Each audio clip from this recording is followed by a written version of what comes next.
All right, so now we're going to talk about another way to not just find the answer, but conceptually think about adding and subtracting integers, and that is going to be with the arrow method.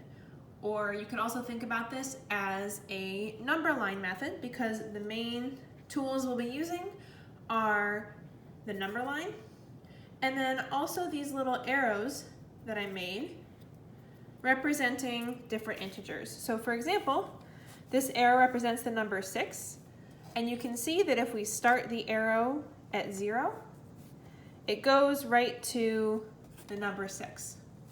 I used graph paper with pretty big squares for this, but you could absolutely kind of draw this out yourself. You don't need to have graph paper to do it. So you could think about this as you start at 0, you take 6 steps forwards. Of course, you end up 6 boxes away from where you started. So first, before we do anything with negative numbers, let's just think about how we could use this method to visualize adding and subtracting numbers together, positive numbers. So the first example I have here is 3 plus 4, which of course you don't need any special method to do. You probably already know the answer off the top of your head, but let's sort of see how this works. So we have the arrow for 3, that takes us to 3. And then because we're doing plus, what this plus means is starting where we left off, let's put the next arrow in front of it. So this plus symbol means put the next arrow at the end. That's what adding basically does. And of course, this takes us to the number 7. So if we were to move forward 3 steps and then 4 more steps, that gets us to 7. Another way to say this is that it's the same result if you take 3 steps and then 4 steps. That gets you to the same place, of course, as if you were just going to take 7 steps. So the result here is at the number 7 on the number line. And basically what we're saying is an arrow forwards 3 and then forwards 4 is the same as an arrow forwards 7. These have the same result, which means that we say that they are equal, and this equals 7. Okay, hopefully not too hard to understand. Now let's talk about what subtracting means. So for subtracting, we're going to do the same thing. We're going to start with our original number. You could picture just starting at the 5, but I like to think about it as starting at 0 and going forwards 5 steps. And then we are going to subtract 2. And of course, you should already know that 5 minus 2 is 3. So whatever our method does, it should definitely get us to the number 3. So I have this 2 arrow. If I was adding it, I would do this.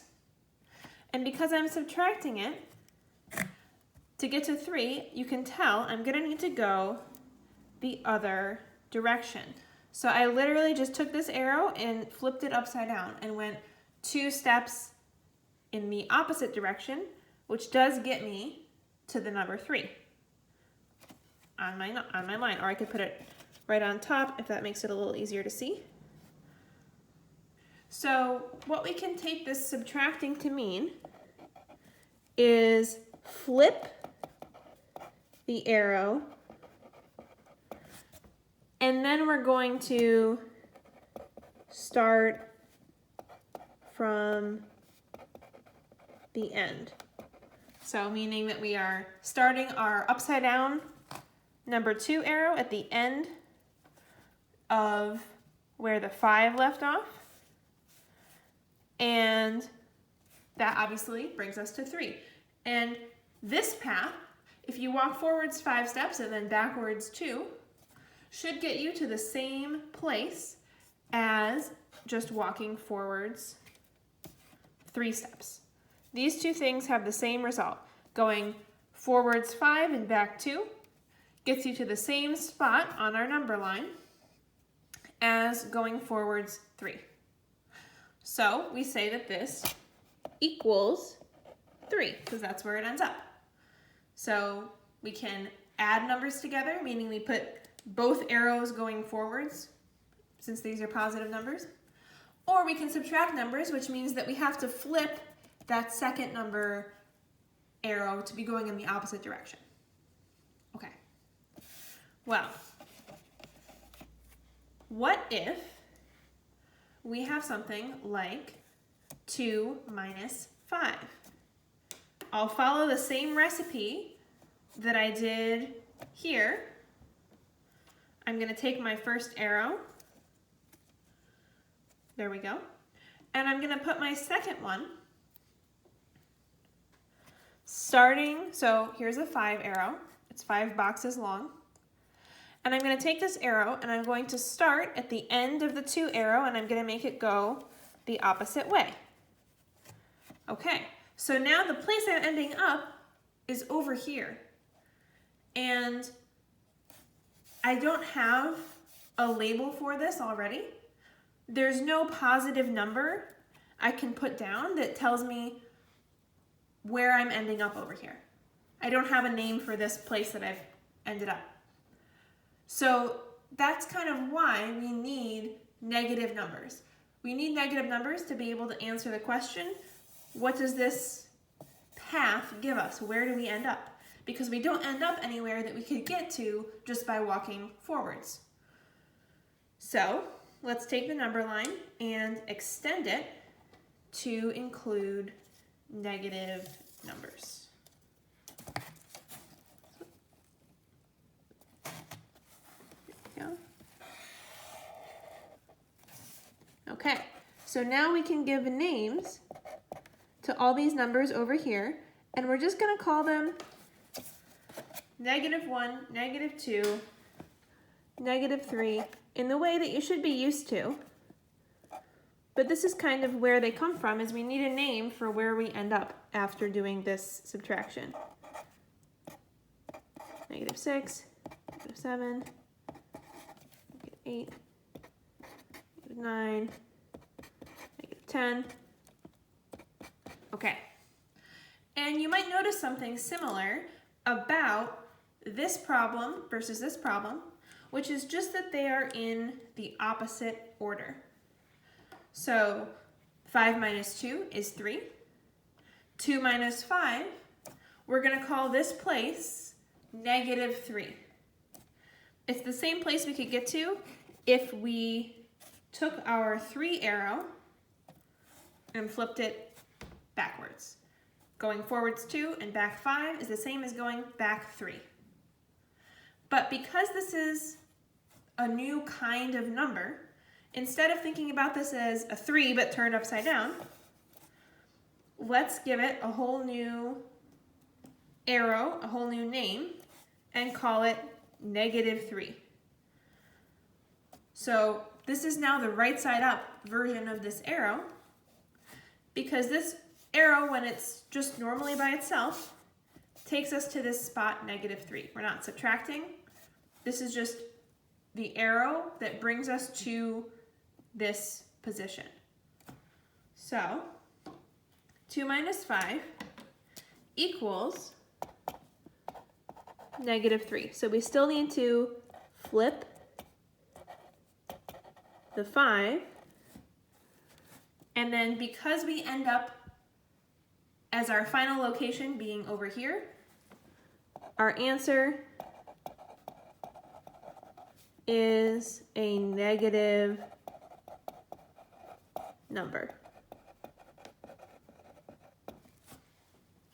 So let's compare doing two different things that are really mathematically very similar to each other. We have 7 minus 3, and we have 7 plus -3. So either way, we're going to start with 7. And then let's do -3. So this is subtracting a +3 So subtracting means we flip. And we're going to flip this positive 3 arrow upside down to make it go the other way. And of course, this brings us to 4. Putting these two numbers together gives us the same result as just going forwards 4. If you walk forward 7, backwards 3, you end up at 4. So this equals 4. Let's also think about 7 plus negative 3. So now this is a different thing, a different operation, adding or subtracting, and a different number. This is positive 3, this is negative 3. So I'm going to take the negative 3 arrow and I'm just adding it.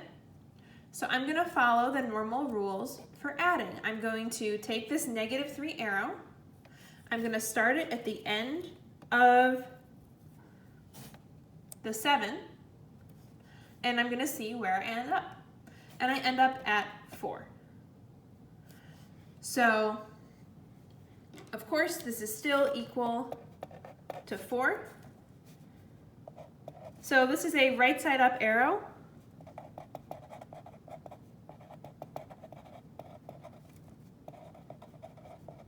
But the arrow itself is a negative number. So of course, if you want to go backwards by 3, you can either grab your backwards 3 arrow and stick it at the end, or you can grab your forwards 3 arrow and flip that upside down and put that at the end. So you could think of subtracting 3 as taking this positive 3 ingredient, flipping it upside down and putting it at the end. Or you can think of plus negative 3 as taking this negative 3, keeping it right side up, and putting it there. Either way, of course, we get to the same place. So hopefully this is kind of a visual of why subtracting a positive number and adding a negative number give you the same result. Either way, our arrow is going the same way. It's just a matter of whether we think about starting with a backwards arrow or starting with a normal forwards arrow and flipping it upside down. Okay, so we know how to add and subtract positives.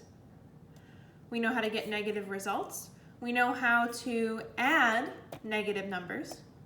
Now let's talk about subtracting negative numbers. So we have 6 minus negative 1.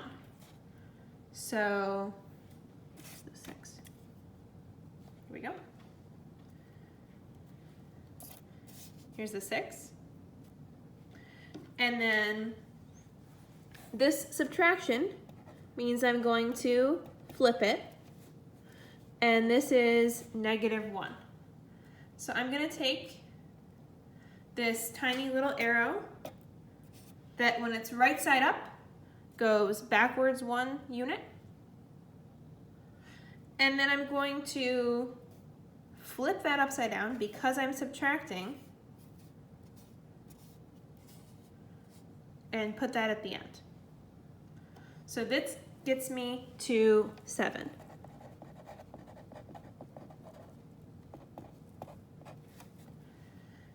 The idea is an arrow can either be forwards or backwards. Forwards we call it a positive number, backwards we call it a negative number. Whenever you subtract, you have to take that arrow and flip it upside down. So in this case, it was already going backwards because it was a negative number. And then when I flipped it upside down, it makes it go forwards again. So now I end up at 7. Maybe it's a little easier to see with something like 6 minus negative 5.